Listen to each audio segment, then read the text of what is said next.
Hello everyone, my name is Ritesh Singla. I welcome all of you to another lecture of our comprehensive course, Real Analysis. So, in the last class, we have started our discussion on infinite series. So, we will continue our discussion from there. So, first of all, let us briefly recall what all we have studied in infinite series. In infinite series, we have seen that if an is some sequence in R, some sequence in R, then this notation summation and running from 1 to infinity will be a series in R, right? And corresponding to this series, we have defined some sequence of partial sums as summation and running from 1 to m of an. It is known as sequence of partial sums. Sequence of partial sums and limit m goes to infinity, s of m will be our sum of the series, right? सो एक series से हम एक sequence of partial sum generate कर सकते हैं, ठीक है। अब sequence of partial sum generate कर सकते हैं और उसकी लिमिट हमारी सीरीज का समेशन ही है। तो जो सीक्वेंस के जितने भी रिजल्ट थे, जैसे monotonic convergence theorem, Bolzano Weierstrass theorem, monotonic sub sequence theorem, contractive sequences and Cauchy sequences, ये सारे रिजल्ट अगर आप रिकॉल कर सकते हैं तो अच्छी बात है कि ये सारे के रिजल्ट आप बेसिकली यहाँ पे यूज कर सकते हैं किस चीज के लिए, इस सीरीज की कन्वर्जेंस या डाइवर्जेंस को चेक करने के लिए। तो बेसिकली कहने का मतलब क्या है, जो हमारी राइट हैंड साइड में जो सीरीज है वो कन्वर्स करेगी इफ एंड ओनली इफ जो लेफ्ट हैंड साइड में सीक्वेंस है वो कन्वर्स करेगी। इफ ओके, इसको ऐसे लिख लेते हैं, sequence of partial sums converges if and only if original sequence is convergent, original series is convergent, ठीक है। ये सब कुछ हमने लास्ट क्लास में देखा था। इसके अलावा कुछ एक एग्जांपल्स देखे थे। एग्जांपल देखा था एक summation n running from 1 to infinity b का, एक एग्जांपल देखा था summation n running from 1 to infinity 1 upon n का। ये आपका डाइवर्जेंट है if b is non zero. ये वाली सीरीज भी आपकी डाइवर्जेंट आ रही थी। उसके बाद हमने देखी थी summation n running from 1 to infinity 1 upon n square. ये सीरीज आपकी कन्वर्जेंट थी। हमने ये डिस्कस नहीं किया था कि डाइवर्जेंट क्यों है या कन्वर्जेंट क्यों है, वो अब प्रोबेबली आज की क्लास या नेक्स्ट क्लास में हम डिस्कस करेंगे। बट ये एग्जांपल से जो हमने कंसीडर किए थे, राइट। सो ये सब कुछ रिकॉल करने के बाद हम आगे बढ़ते हैं। आज हम बात करने वाले रीअरेंजमेंट ऑफ सीरीज की। आज का टॉपिक है, okay, I shouldn't right rearrangement, let me right grouping bye inserting parenthesis. कहने का मतलब क्या है अभी समझा देता हूँ मैं आपको। जैसे आपका ये है summation n running from 1 to infinity a of n, ये क्या आपका a1 plus a2 plus a3 plus a4 plus and so on, ये समेशन चलता जा रहा है। अब कोई इसको ऐसे लिख सकता है a1 plus a2 plus a3 plus a4 plus a5 plus a6 plus and so on, ये और ये दोनों चीज बराबर होगी। कोई और कैसे लिख सकता है इस चीज को, जैसे a1 देन से a2 then a3 plus a4 then a5 plus a6 फिर a7 plus a8 plus a9 and so on, ऐसे भी लिख सकते हो आप। मतलब आप कोई भी पैटर्न के अंदर कहीं भी बस एक ग्रुप कर दिया है। मतलब पहले इसमें वन टर्म, अगर इसमें देखूं तो मैं क्या कर रहा हूँ, वन टर्म फिर सेकंड और थर्ड टर्म को एक ग्रुप में डाल दिया, फिर फोर्थ फिफ्थ सिक्स टर्म को एक ग्रुप में डाल दिया और ऐसे एक पैटर्न में हमने ग्रुपिंग कर दी। इसमें मैंने क्या किया, पहले एक टर्म एंड एक टर्म, फिर दो दो टर्म, फिर तीन तीन टर्म की ग्रुपिंग की। आप इसके अंदर कुछ भी कर सकते हैं, जैसे A1 प्लस A2 कर सकते हैं, फिर आप A3 लिख लीजिए, then A4 plus A5 plus A6, फिर प्लस A7 लिख लीजिए, plus A8 plus A9 plus A10 plus A11 करके प्लस A12 लिख लीजिए, प्लस एंड सो। तो बेसिकली मतलब क्या है कि आपके पास एक नंबर थे 1 2 3 ऐसे, तो आपने कहीं पे भी अपनी मर्जी से उठा के ब्रैकेट लगा दी, ठीक है। तो उन सबको आपने एक ग्रुप में डाल दिया, यानी कि एक अलग नई सीरीज बना ली।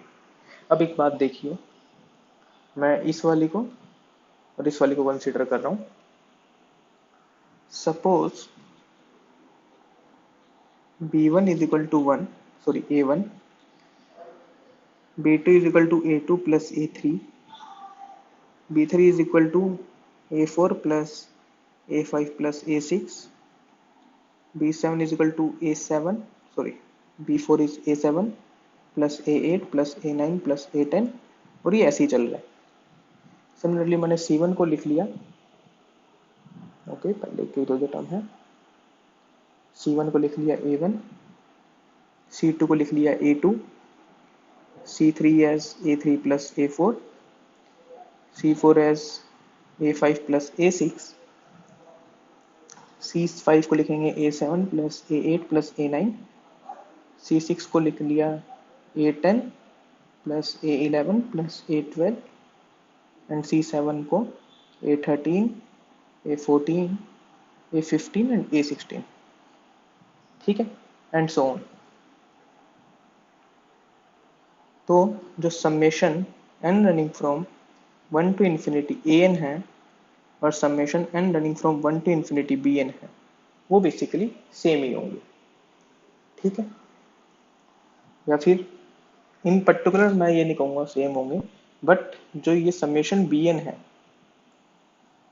Summation n running from 1 to infinity bn and summation n running from 1 to infinity cn is known as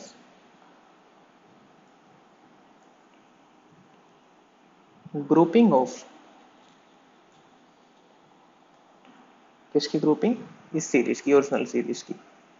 अब इसके फायदे क्या है, क्यों कर रहे हैं हम, क्योंकि देखिए अगर आप समेशन रखना चाहें, तो अगर मैं इसको ऑब्जर्व करूं कि A1 plus A2 plus A3 है, वो मेरा क्या हो जाएगा, B1 plus B2, A1 plus A2 plus and so on up to A6 है, वो हो जाएगा मेरा B1 plus B2 plus B3। तो अगर यहाँ पे इन्फिनिटी पे लेके जाऊंगा, अगर यहाँ पे summation n running from 1 to infinity an चल जाए, तो एक बार के लिए लगता है कि ये दोनों चीज सेम ही होगी, मोर और लेस, क्योंकि जो बी आईज है वो बेसिकली किससे बन रही है, ए आई से ही बन रही है, ठीक है। तो एक बार के लिए क्या लगता है कि ये जो सीरीज है दोनों का दोनों सम सेम होगा, ठीक है। अब इसके अपने फायदे हैं। कभी कभी क्या होता है, आपकी जो डायरेक्ट सीरीज होती है वो आप बहुत अच्छे से ऑब्जर्व नहीं कर पाते, लेकिन अगर उसको आप ग्रुप कर देते हैं छोटे छोटे पार्ट्स में, तो आप उस चीज को जरूर प्रूव कर पाते हैं। एग्जाम्पल देता हूँ मैं आपको, चलो एग्जाम्पल से पहले एक रिजल्ट लिख लेता हूँ इसके ऊपर, ताकि उस रिजल्ट के करस्पॉन्डिंग हमें एग्जाम्पल समझ में आ जाए। थ्योरम क्या कहती है, अगर ए एन कोई भी गिवन सीरीज है और बी एन है वो ग्रुपिंग है, ओके डी एन को नहीं लिखते क्योंकि वो एक से ज्यादा ग्रुपिंग हो सकती है। अगर ए एन कोई भी गिवन सीरीज है, तो अगर ए एन कन्वर्जेंट है, then any grouping of the series will be convergent. कि अगर ओरिजिनल सम था वो कन्वर्जेंट था, तो आप कोई भी ग्रुपिंग ले लीजिए, कोई भी नंबर आगे पीछे ले लीजिए, तो वो भी क्या होगा, कन्वर्जेंट ही होगा। दूसरी चीज क्या कहती है, if sum grouping is divergent, then summation an will be divergent, ठीक है। कि अगर आपको एक भी ऐसी ग्रुपिंग मिल जाती है जिसमें जो सीरीज की कोई ग्रुपिंग है, स्पेशल ग्रुपिंग है जो डाइवर्जेंट की तरफ जा रही है, तो जो ओरिजिनल सीरीज है वो भी डाइवर्जेंट ही होगी। क्यों होगी वो आप पहले वाले रिजल्ट से कह सकते हैं, क्योंकि अगर ओरिजिनल सीरीज कन्वर्ट्स कर रही होती तो हर ग्रुपिंग उसकी कन्वर्ट्स करनी चाहिए थी। ठीक है, इसका बेसिकली मतलब क्या है, original convergent implies grouping convergent, तो grouping not convergent will implies original not convergent, negation यही तो होगा। ठीक है, तो ये सिंपल सा नेगेशन ही है इन दोनों टर्म्स का। ठीक है, तीसरी चीज क्या करती है, there are divergent series whose some grouping, I am writing here some, please observe that some grouping is convergent, मतलब ऐसी भी आपके पास इनफाइनाइट सीरीज एग्जिस्ट करती है जो खुद तो डाइवर्जेंट है बट उनकी जो ग्रुपिंग है कोई एक पर्टिकुलर ग्रुपिंग वो कन्वर्जेंट है। ठीक है, अब इसी चीज को हम एग्जांपल से समझते हैं।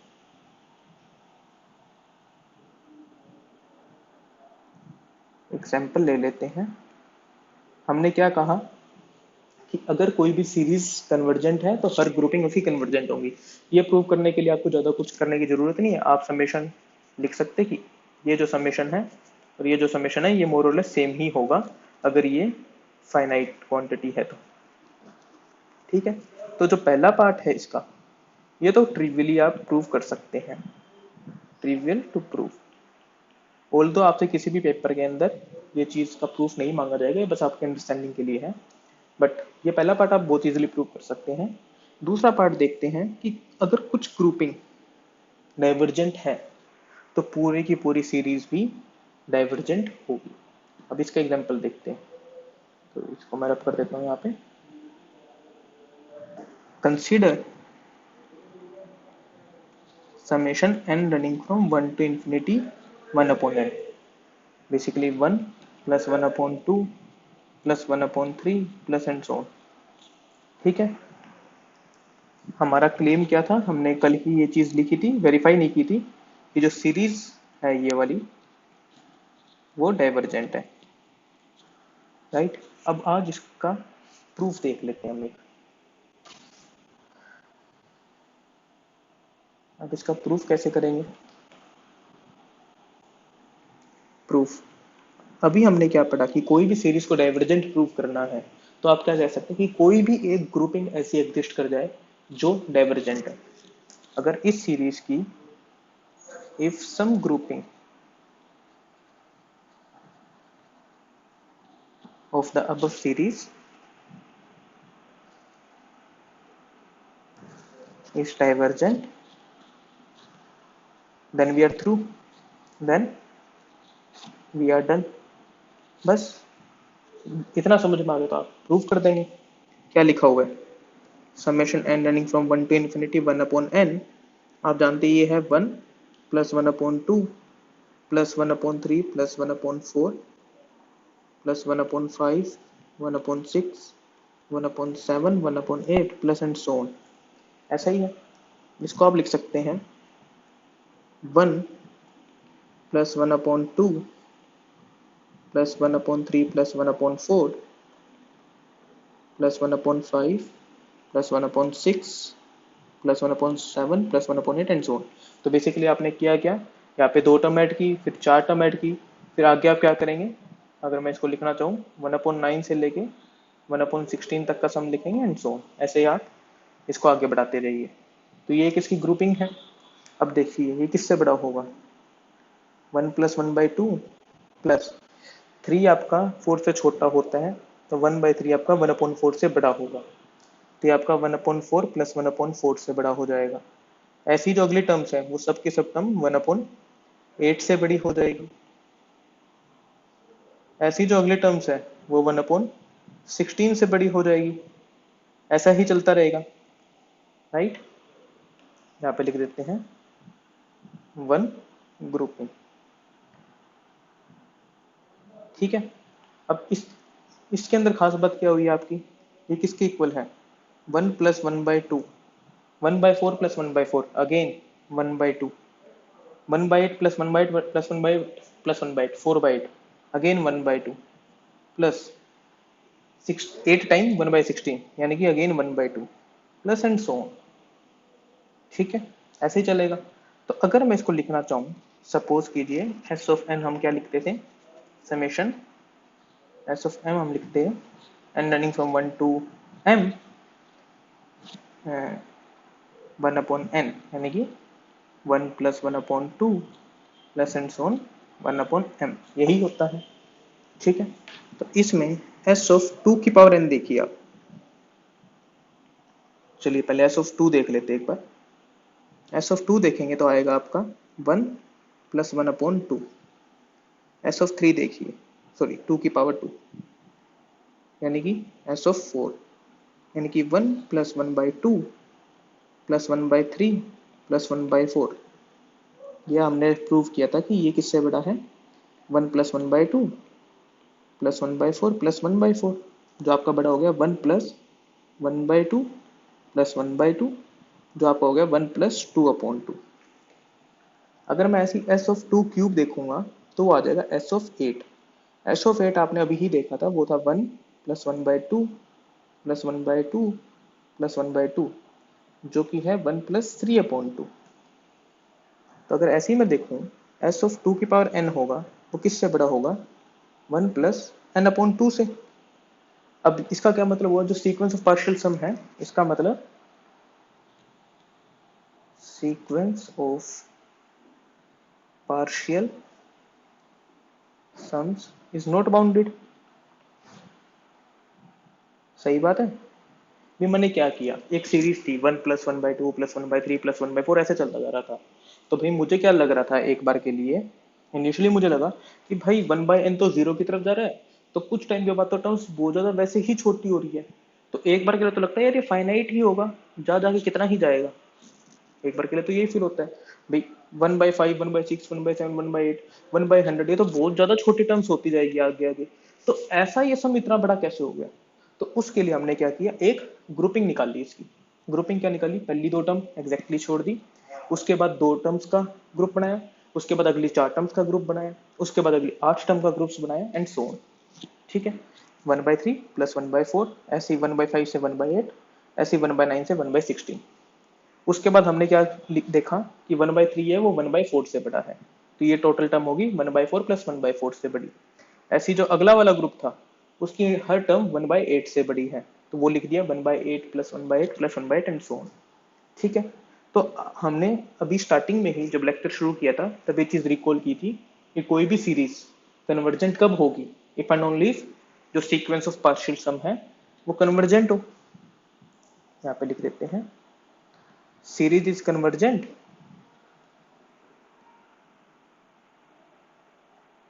if and only if sequence of partial sum is convergent।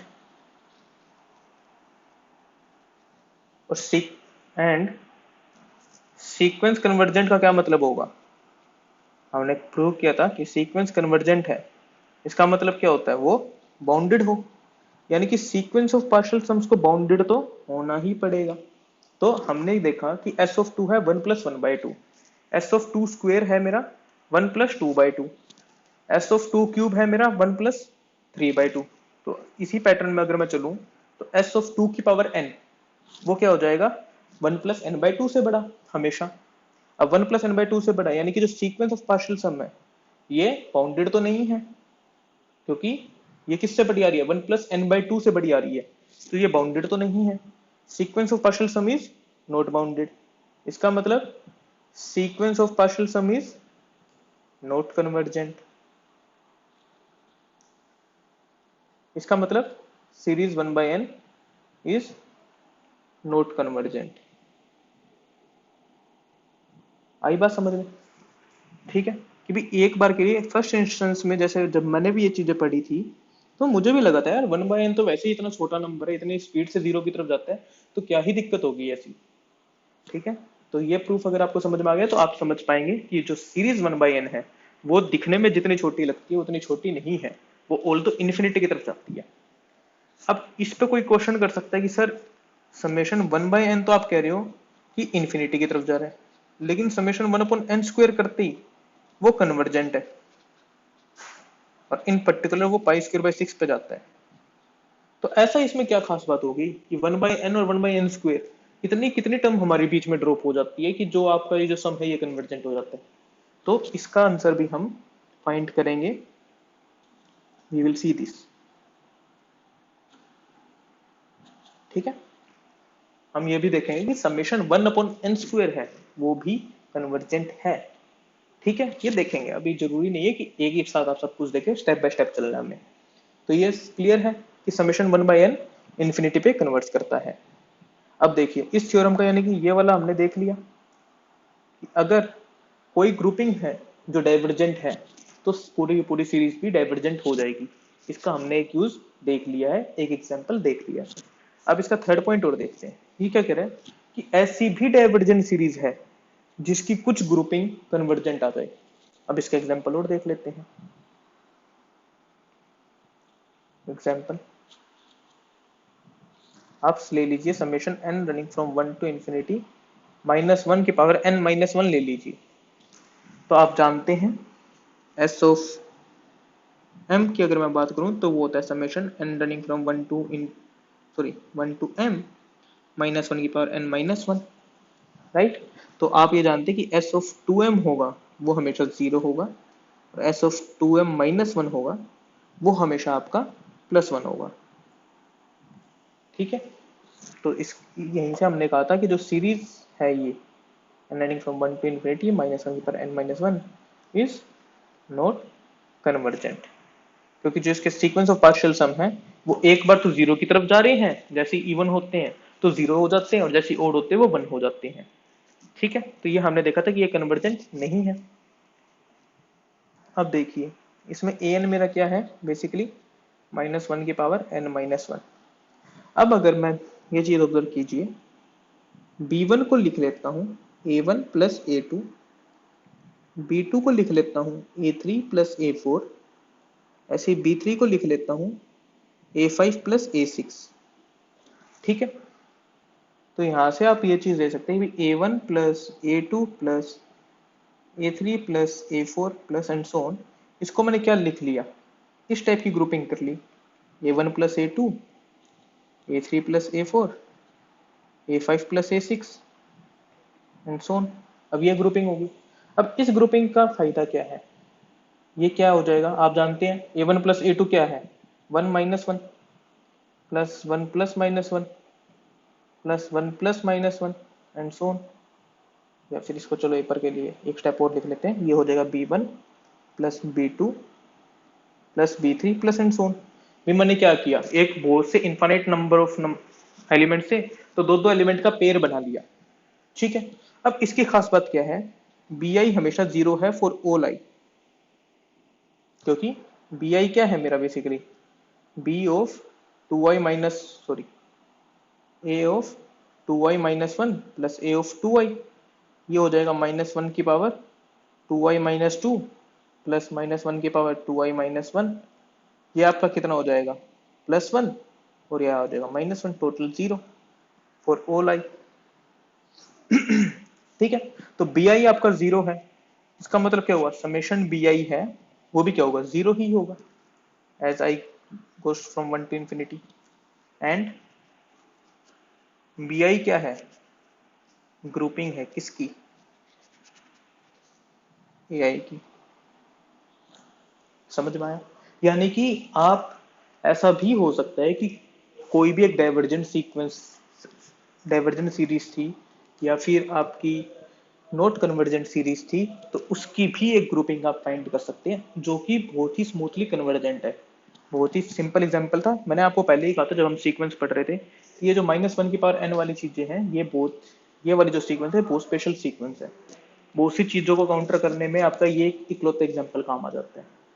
ठीक है, तो यहाँ पे एक आपका जो ग्रुपिंग के ऊपर या फिर रीअरेंजमेंट के ऊपर रिजल्ट था वो आपका एग्जांपल आ रहा है इसमें, कि भाई अगर आपकी सीरीज है वो हो सकती है कन्वर्जेंट ना हो, फिर भी उसकी एक पर्टिकुलर ग्रुपिंग आपकी कन्वर्जेंट हो सकती है।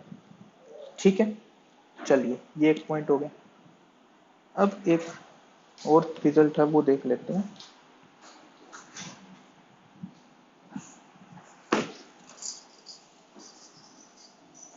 इसको हम कहते हैं general term test. General term test, ठीक है। नाम याद रखने की जरूरत नहीं है, बहुत ही सिंपल टेस्ट है। ये क्या कहता है कि अगर सीरीज ए एन कन्वर्जेंट है, देन देन जो ए एन होगा, nth टर्म होगी, वो जीरो पे ही जाएगी। कि अगर सीरीज कन्वर्जेंट है तो जो nth टर्म है सीरीज की, वो आपकी जीरो पे कन्वर्स करनी चाहिए, ठीक है। इसका अगर आप प्रूफ देखना चाहते हैं, कोई बहुत ज्यादा इंपॉर्टेंट प्रूफ नहीं है, यहाँ पे एक रिमार्क लिख देता हूं मैं, यहीं पे लिख देते हैं रिमार्क के तौर पे, converse is not true, converse is not true, that is there are series an which is not convergent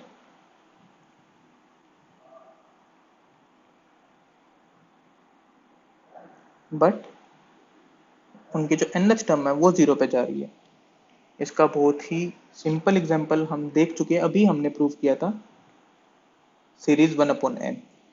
ये आपकी कन्वर्जेंट नहीं है, लेकिन अगर इसके आप nth टर्म की बात करेंगे तो वो कन्वर्जेंट होती है, ठीक है। तो ये रिमार्क याद रखिएगा कि इसका कन्वर्स ट्रू नहीं है। हम बस ये रिजल्ट कब यूज करते हैं कि अगर आपको कोई भी रैंडम सीरीज दे दी, उसकी मान लीजिए nth टर्म ही जीरो पे कन्वर्ज नहीं कर रही, तो आपकी वो सीरीज कभी भी कन्वर्जेंट नहीं हो सकती। इतना सा ही टेस्ट है।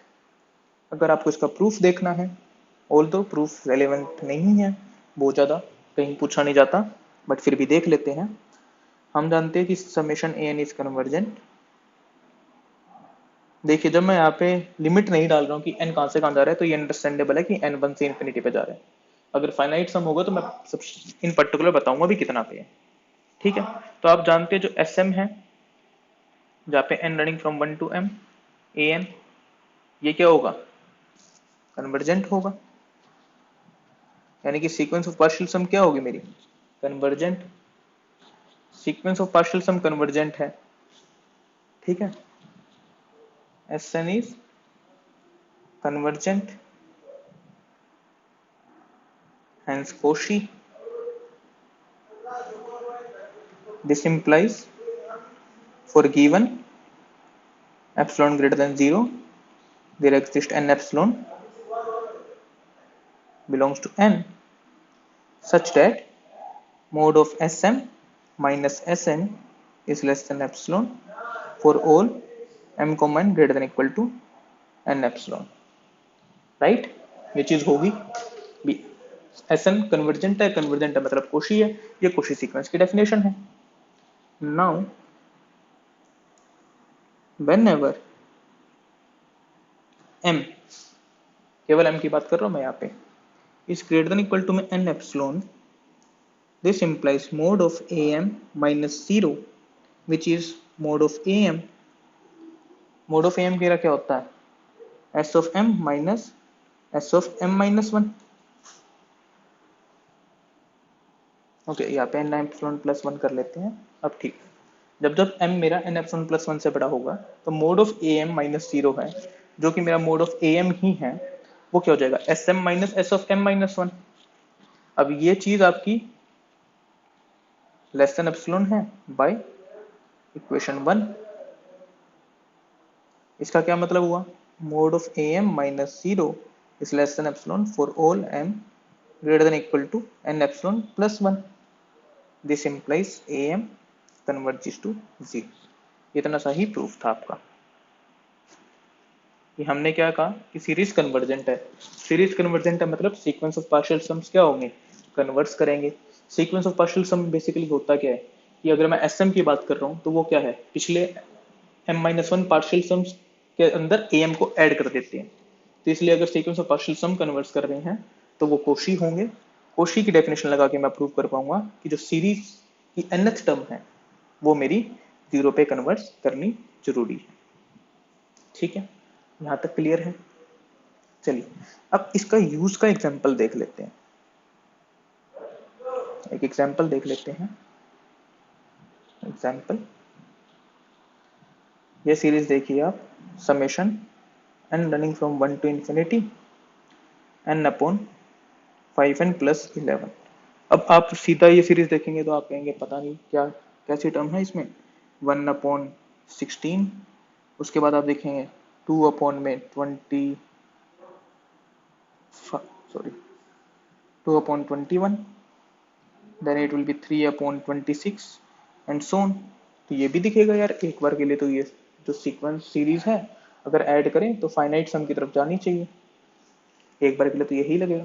बट आप इसकी क्या देख सकते हैं, n/5n+1, ये कहाँ कन्वर्ट करता है हम पहले प्रूव कर चुके हैं, 1/5 पे, which is not equal to 0। इसका मतलब जो an है वो 0 पे कन्वर्ट नहीं कर रहा है, इसका मतलब जो सीरीज an होगी वो कन्वर्जेंट नहीं होगी। ठीक है, आपको कोई भी टेस्ट, कोई भी और जो हम आने वाले टाइम में टेस्ट देखने वाले हैं उनमें से कुछ भी रिजल्ट यूज करने की जरूरत नहीं है, एज सुन एज आप इतने से रिजल्ट को जानते हो। ठीक है, कंफ्यूज नहीं होना है, इसका कन्वर्स यूज मत कर लेना, क्योंकि कभी कभी बच्चे जल्दी कर लेते हैं कि ठीक है एनएच टर्म 0 पे जा रही है तो सीक्वेंस जो सीरीज है वो कन्वर्जेंट होगी, ऐसा नहीं है। उसको हमने काउंटर एग्जाम्पल में पहले देख लिया है, रिमार्क हमने लिखा हुआ है, तो ये रिमार्क आप इग्नोर मत कीजिएगा कि देर आर सीरीज जो डाइवर्जेंट है, स्टिल उनकी जो एनएच टर्म है वो 0 पे जा रही है, क्योंकि जो जनरल एम टेस्ट है वो केवल इतनी सी ही बात कहता है कि अगर सीरीज कन्वर्जेंट है तो एनएच टर्म 0 पे जाएगी, अगर एनएच टर्म 0 पे जा रही है तो सीरीज का क्या बिहेवियर है उसके बारे में जो एम टेस्ट है, जनरल टर्म टेस्ट है, वो कुछ भी नहीं बताता है। ठीक है, क्लियर है यहाँ तक। चलिए कुछ एक सिंपल सिंपल रिजल्ट है वो देख लेते हैं हम, जो हमने ऑल दो उसमें भी देखे थे, सीक्वेंसेस में भी देखे थे, कि अगर a n and b n two series है, टू सीरीज, तो summation a n plus b n किसके इक्वल होगा, summation a n plus summation b n के, और summation of c time a n, c अगर कोई कांस्टेंट है तो वो इक्वल होगा c time summation a n के। ये आपने सीक्वेंस जब पढ़ा था तब भी आप प्रूव कर चुके हैं। ठीक है, चलिए उसके बाद हम एक एग्जांपल और कंसिडर कर लेते हैं, थोड़ा अच्छा एग्जांपल अभी मुझे याद आ गया बीच में। एक एग्जांपल देखिए आप, 1/n/n+1, मान लीजिए इस सीरीज का सम पूछ लेता हूं मैं आपसे। बेसिकली क्या है, summation n going from 1 to infinity 1/n+n²। अब सामने वाला क्या सोचेगा कि यार 1 सीरीज 1/n थी वो तो डाइवर्जेंट थी, सीरीज 1/n² है वो कन्वर्जेंट थी, अब ये 1/n+n², इसका क्या करें। ये बहुत ही सिंपल सीरीज है, ऑल तो कंफ्यूज करने के लिए दी हुई है लेकिन बहुत ही ज्यादा सिंपल सीरीज है, और इसका जो आंसर है वो देखेंगे तो आप बिल्कुल खुश हो जाएंगे। ये क्या दे रखे हैं, बस एक जनरल टर्म देख लीजिए इसकी, 1/n/n+1, इसको आप लिख सकते हैं 1/n-1/n+1 बाय पार्शियल फ्रैक्शंस। बस आपने इतना देख लिया, आपका काम हो गया। S1 क्या होगा मेरा, 1 - 1/2, S2 क्या होगा, S1 प्लस 1/2 माइनस 1/3, यानी कि 1 - 1/2 प्लस 1/2 माइनस 1/3, 1 माइनस 1/3। S3 क्या होगा मेरा, S2 प्लस, ये मेरा an है, S2 प्लस A3 होता है, यानी कि S2 मेरा क्या था, 1 - 1/3, A3 क्या हो जाएगा, 1/3 माइनस 1/4, वो आ गया आपका 1 - 1/4।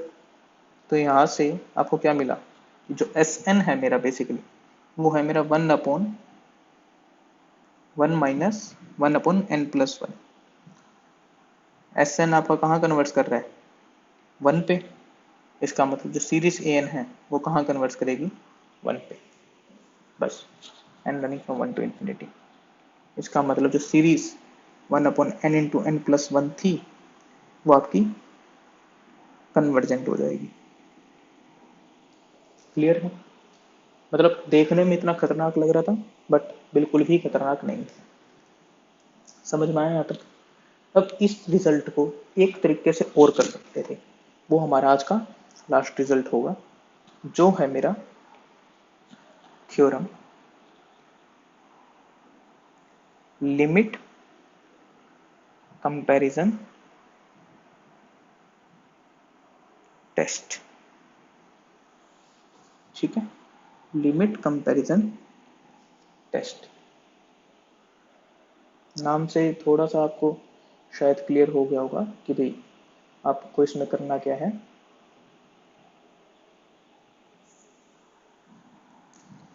इसकी स्टेटमेंट क्या कहती है?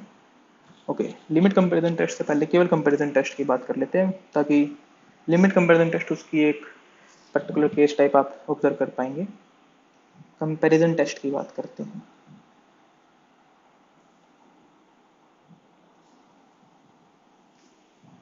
कंपैरिजन टेस्ट क्या कहता है, if a n and b n are non negative series. ध्यान रखिएगा यहाँ पे नॉन नेगेटिव लिखा हुआ है, ये चीज मैं हाईलाइट कर देता हूँ। Are non negative series such that an is less than equal to bn for all n belongs to n।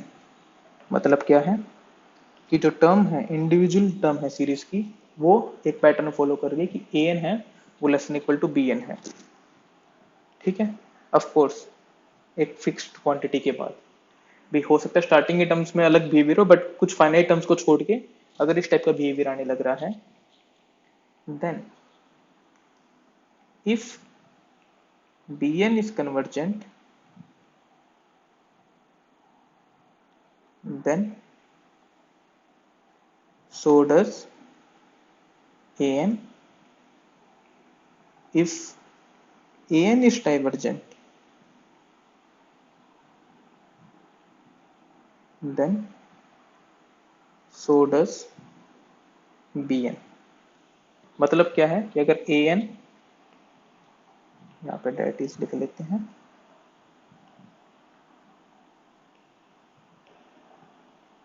Date is अगर an आपका bn से छोटा है for all n greater than equal to n naught, तो right hand side convergent. Convergent मतलब bounded, bounded मतलब left hand side bounded. Positive term है, increasing sequence है, बाउंडेड है, तो इसका क्या मतलब हो जाएगा, लेफ्ट हैंड साइड कन्वर्जेंट। कुछ यूज नहीं किया आपने इसमें, केवल एक छोटा सा रिजल्ट, मोनोटोनिक कन्वर्जेंस थ्योरम। अगर आप मोनोटोनिक कन्वर्जेंस थ्योरम जानते हो तो आप ये चीज बहुत आराम से कर सकते हो। क्यों कर सकते हो, इसका प्रूफ देख लेते हैं। आइडिया ही दे रहा हूं मैं प्रूफ का केवल। Summation b n is convergent, convergent है तो क्या मतलब हुआ, बाउंडेड है। इसका क्या मतलब हुआ, जो समेशन ए एन है वो बाउंडेड हो गया। या फिर मैं ये कहूं कि जो सीक्वेंस ऑफ पार्शियल सम है वो बाउंडेड है और इंक्रीजिंग है।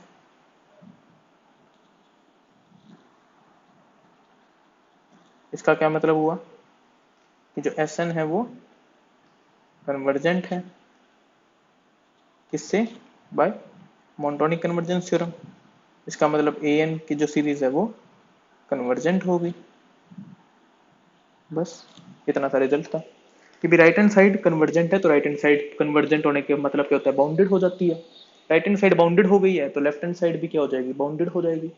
लेफ्ट हैंड साइड बाउंडेड है, इंक्रीजिंग है, monotonic and bounded, monotonic convergence theorem लगा दीजिए कि कन्वर्जेंट हो जाएगी। हमने यहाँ कहीं भी ये बात नहीं की कि उसकी लिमिट क्या होगी, उसका समेशन क्या होगा। ये चीज मैंने आपको कल के लेक्चर में भी पॉइंट की थी कि हम कभी भी इन्फाइनाइट सीरीज में मोर और लेस जब भी हम पढ़ते हैं कोई भी रिजल्ट पढ़ते हैं, कोई टेस्ट पढ़ते हैं, तो हम बस कन्वर्जेंस या डाइवर्जेंस की बात करते हैं। हम कभी भी ये नहीं कहते कि कन्वर्ज किस पे करेगा, या जो सम है, सीरीज का जो सम है वो क्या होगा, उसके ऊपर हमारा फोकस नहीं होता। हमारा फोकस इतना होता है कि जो सीरीज है वो कन्वर्ज कर रही है या डाइवर्ज कर रही है। ठीक है, यहाँ तक क्लियर है। इसी के कॉम्प्लीमेंट्री एक थ्योरम आप कह सकते हैं, जो बस लिमिट सेंस में आ गई है, उसको आप लिमिट कंपैरिजन टेस्ट बोल देते हैं। कंपैरिजन टेस्ट ये आपका क्या कहता है कि अगर ए एन और बी एन दोनों नेगेटिव सीरीज हैं और non negative series and a n upon b n है, वो मान लीजिए किसी आर पे कन्वर्ट कर रहा है। अगर आर स्ट्रिक्टली जीरो से बड़ा और इन्फिनिटी से छोटा है तो a n and b n summation an and summation bn converge and diverge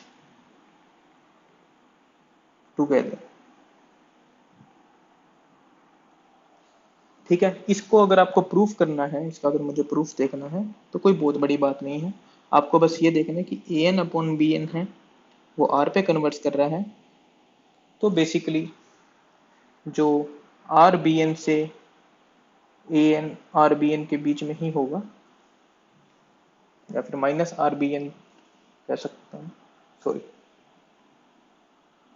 जो ए एन है वो लेस देन इक्वल टू हो जाएगा r b n plus r epsilon. I'm sorry, it will be something of this sort, an upon bn is less than r plus epsilon and greater than r minus epsilon।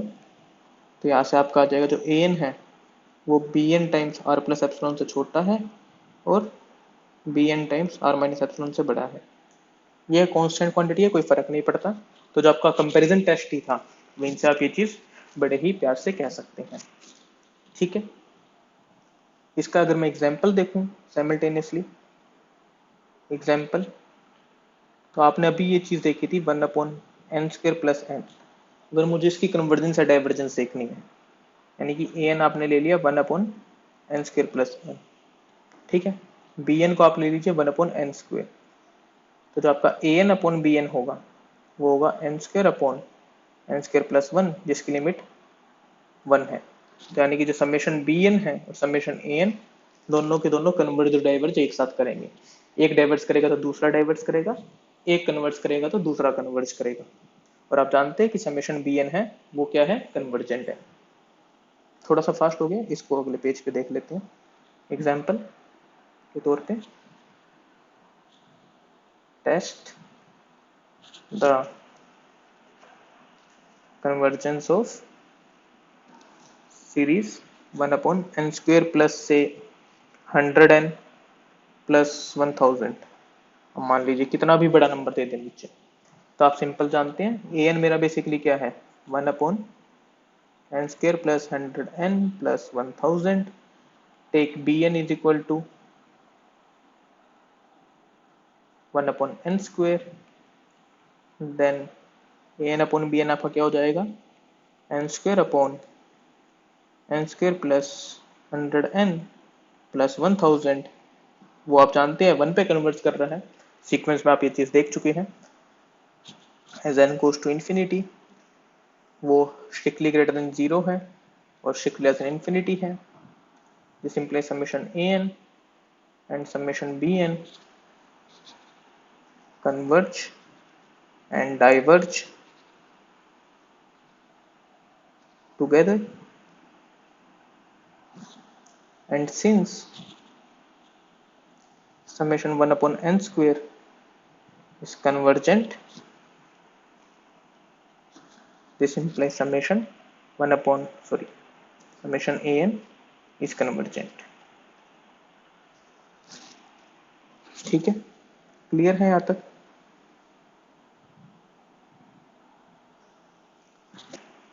Limit comparison test का जो second part था वो क्या कहता है कि जो limit थी अगर वो जीरो हो जाती है, बेसिकली ये जो लिमिट है हमारी अगर ये जीरो हो जाती है, ए एन अपॉन बी एन है वो जीरो हो जाती है, तो आप क्या चीज कहेंगे, if b n is convergent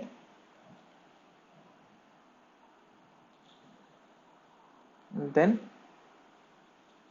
A n is convergent. ठीक है, और अगर जो लिमिट है वो इन्फिनिटी हो जाती है, इससे आप कहेंगे अगर a n is divergent then sorry if b n is divergent then a n is divergent. आप एक चीज बड़े ध्यान से देखिए कि यहाँ पे हमने इन पर्टिकुलर क्या लिखा हुआ है, इसको मैं हाईलाइट कर देता हूँ कि अगर आर जीरो है तो अगर कन्वर्जेंट है तो कन्वर्जेंट होगा, अगर बी एन डाइवर्जेंट होती तो आप कुछ नहीं कह सकते थे। इसका एग्जाम्पल अभी हम देखेंगे।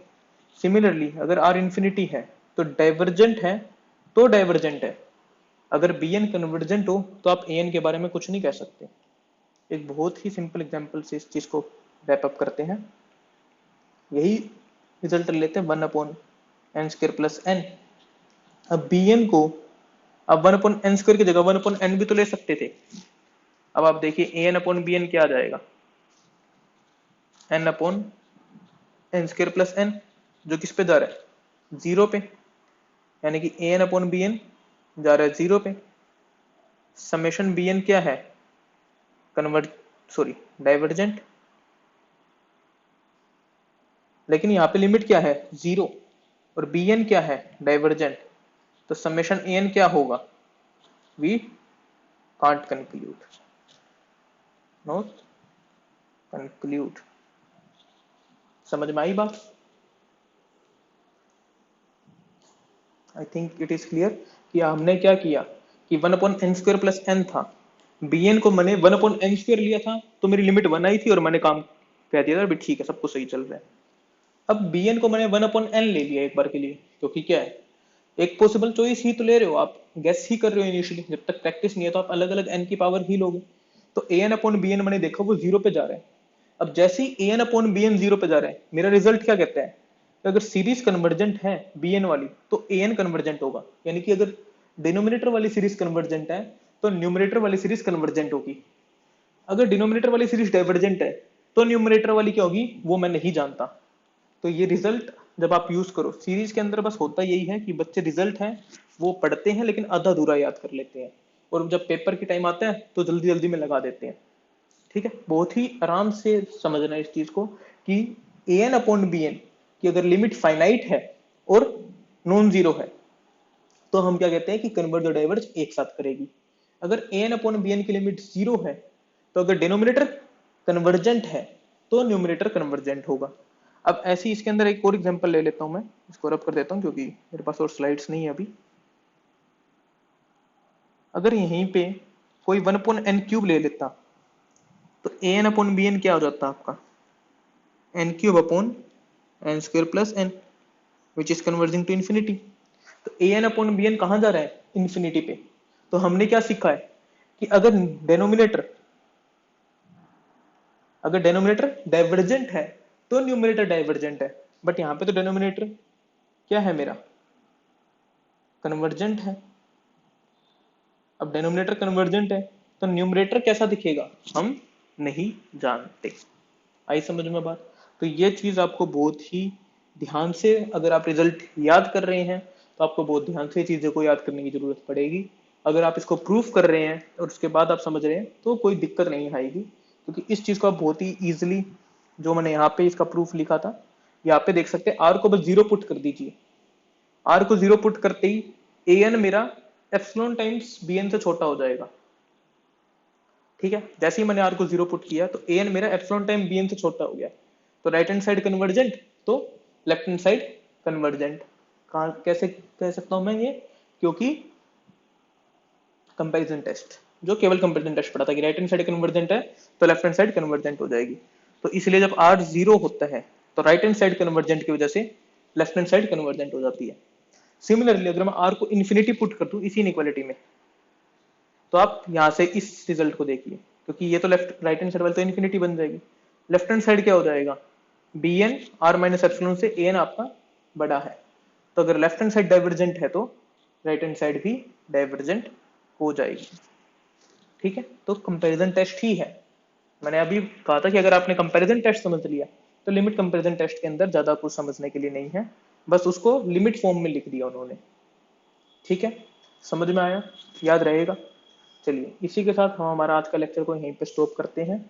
आज हमने इनफाइनाइट सीरीज के और एग्जाम्पल देखे और दो इंपॉर्टेंट रिजल्ट देखे हैं कि अगर सीरीज कन्वर्जेंट है तो उसकी NH टर्म को 0 पे जाना पड़ेगा, लेकिन कन्वर्स ट्रू नहीं है, क्योंकि ऐसी भी सीरीज है जिनकी NH टर्म 0 पे जा रही है बट सीरीज आपकी कन्वर्जेंट नहीं होती है। फिर हमने क्या देखा है, comparison test and limit comparison test. तो आपको अगर कभी भी 1 पोलिनोमियल टाइप कुछ दिखे तो आप कंपैरिजन टेस्ट बिल्कुल खुल के लगा सकते हैं। वो आपको केवल कितना बताता है कि सीरीज है वो कन्वर्जेंट है या डाइवर्जेंट है, उससे ज्यादा इंफॉर्मेशन आपको नहीं मिलती है वहां पे, तो ये चीज आपको ध्यान रखनी है। उसके बाद तीसरी चीज हमने क्या पढ़ी, ग्रुपिंग। ग्रुपिंग में हमने क्या पढ़ा कि अगर सीरीज है कोई भी, वो उसकी अगर सीरीज कन्वर्जेंट है तो आप उसकी कोई भी ग्रुपिंग ले लीजिए वो कन्वर्जेंट होगी। अगर सीरीज की एक भी ग्रुपिंग डाइवर्जेंट है तो ओरिजिनल सीरीज को डाइवर्जेंट होना पड़ेगा, ये बस कॉन्ट्रापोजिटिव स्टेटमेंट है। और तीसरी स्टेटमेंट हमने पढ़ी थी कि ऐसी भी सीरीज है जिनकी अगर मैं फिक्स्ड ग्रुपिंग की बात करूं कोई एक, तो वो क्या हो जाती है, कन्वर्जेंट हो सकती है, कोई बड़ी बात नहीं है उसके अंदर। तो इस टाइप के क्वेश्चन अगेन मैं कहूंगा आपसे जैम में भी आपसे घुमा घुमा के पूछ लिए जाते हैं। जैसे आप जैम देते हो जब मल्टीपल सिलेक्ट क्वेश्चन आता है वहां से आप वहां पे आपको घुमा के पूछ लिया जाता है इन रिजल्ट को। लिमिट कंपैरिजन टेस्ट बहुत ही फेवरेट टॉपिक रहता है 4.5 नंबर के क्वेश्चन के लिए, क्योंकि ये आपका बेसिक को देखते हैं कि भाई आपने जो रिजल्ट है उसकी अंडरस्टैंडिंग कैसे ली है। ठीक है, चलिए सो अगर आपको हमारे लेक्चर्स पसंद आ रहे हैं तो please do subscribe to our YouTube channel. आप हमारा टेलीग्राम चैनल ज्वाइन कर सकते हैं, लिंक उसका मैंने डिस्क्रिप्शन में दिया हुआ है। PDF आपको लेक्चर्स की टेलीग्राम चैनल पे मिल जाएगी, जो भी नेक्स्ट वीडियोस आने वाली है उसकी अपडेट्स आपको टेलीग्राम चैनल पे मिल जाएगी। और अगर आपकी कोई क्वेरीज है, कोई सजेशन है, तो वो भी आप हमारे ग्रुप के ऊपर बता सकते हैं, पूछ सकते हैं। ठीक है, और अगर आपको वीडियो पसंद आ रहा है तो प्लीज जितना हो सके इन वीडियोस को शेयर कीजिए and thank you for watching.